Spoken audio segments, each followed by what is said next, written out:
સુરત શહેરના પાંડેસરા ચોવીસી વિસ્તારમાં આવેલી પટ્ટીબા મિલ ખાતે કામ દરમિયાન એક દુઃખદ અકસ્માત સર્જાયો છે। છત પર તાડપત્રી ગોઠવતી વખતે સંતુલન ગુમાવીને એક મજૂર નીચે પટકાયા હતા। આ ઘટનામાં ગંભીર રીતે ઘાયલ થયેલા મજૂરને 108 ઇમરજન્સી સેવા દ્વારા તાત્કાલિક સેવા હોસ્પિટલ ખસેડવામાં આવ્યા હતા।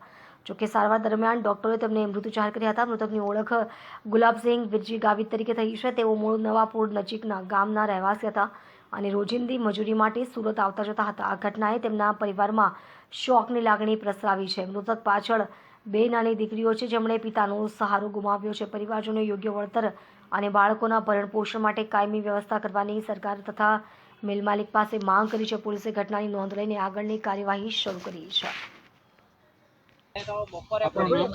વિલાસ ગામિત વિલાસભાઈ, શું ઘટના બની હતી? એ કામ પર આવેલો।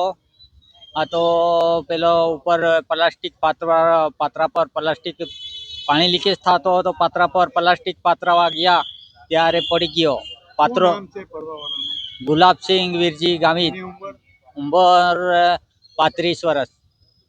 કેટલા વર્ષોથી એ કંપનીમાં કઈ કંપનીમાં કામ કરતો હતો? પ્રતિભા। કેટલા વર્ષોથી કામ કરતો હતો? આ તો પહેલા આવતા કામ પર, હવે 10-12 દિવસ જેવા થી આવતા હતા આ લોકોને। તમારી હવે માંગ શું છે? મને અમારા માંગ એવો છે કે નાના છોકરા છે એટલે આને કોઈ કંપનીને તરફથી કોઈ પૈસા વગેરે આપે એમ। તમે કોણ થાવ? અમે આને જવાય